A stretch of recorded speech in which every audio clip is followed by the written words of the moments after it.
Well,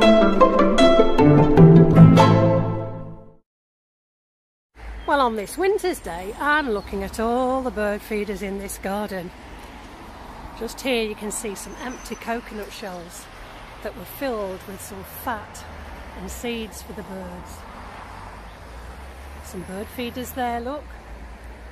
The birds have had a good feast on those. And a bird house. There, look. And over here, some more bird feeders with fat balls in. Those tiny birds fly onto those and nibble away.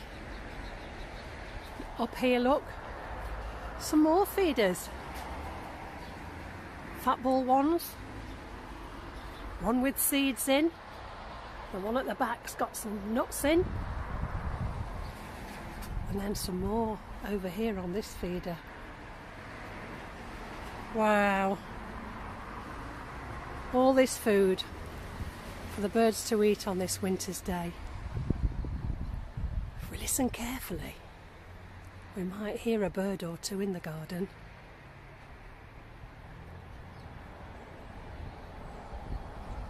Not sure how many bird feeders are in the garden, but certainly plenty to keep the birds well fed on this winter's day.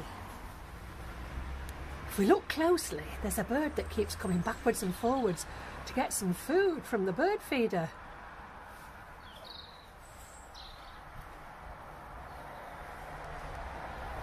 Oh, I think there's more than one bird now. Oh, I think it must be lunchtime. What's that? Seeing the birds going backwards and forwards to the bird feeders. They must have been hungry. When we had some snow, it reminded me that day to think about the birds. So I went out into the garden and I did some things just to make sure that the birds were getting some food and some water. Let's take a look at my snowy day video. Well, on this winter's day, boys and girls, we need to think about all those birds who will find it difficult to find food because the ground's covered in snow and ice. So I've cleared a space on my patio and put down some mealworms. They're full of protein, and it means rather than them having to look really hard for food, there'll be some there ready for them. I've also cleared my water bath. There, look, normally the birds sit on here and have a drink. It was covered in ice, so this morning I've cleared the ice and filled it with fresh water again so that they can get a drink quite easily. And down at the bottom of the garden I've got another feeder for birds, and what I've done is made sure that that's got plenty of seed in for them so that they've got something to eat on this cold day. It's something you could do, is make sure that there is some food out for the birds on these cold winter's day, especially on this snowy day that we've got today. Well, I really enjoyed watching those videos of those birds, and it reminded me as I watched them how important it is that we care for the birds when it's cold, and especially on those snowy days. My friends here have enjoyed that. In fact, Humpty suggested that we did the rhyme, Two Little Dicky Birds. Didn't you, Humpty? Now then, Humpty, for us to do Two Little Dicky Birds, we have to have two little dicky birds. And I haven't got any, so I've got to make some.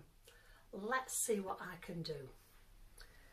Well, at Christmas, we had lots of cards come, and some of them had birds on them. That's a small one, that's finger size.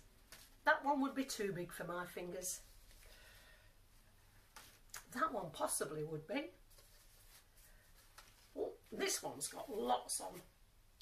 That's about the right size for my fingers. So I've got some that are just finger size that I've cut out with my scissors, but grown-ups need to help you when you're cutting. So there's one little puppet, one little dicky bird. And I cut out another one. There we go. That's two little dicky birds. And I've used my sellotape here and stuck it on the back so they'll stick on my fingers. If you've not got any pictures of any birds, then you can always get some card. your pencils and draw a bird like I've done. Colour it in and cut it out. Let's give that rhyme a try, shall we, friends? We're ready. Two little dicky birds sitting on a wall. One named Peter, one named Paul. Fly away, Peter. Fly away, Paul. Come back, Peter. Come back, Paul. There we go. You can try that rhyme this week, make some puppets and have lots of fun doing that. Well, everyone, stay safe and I'll see you all soon. Bye.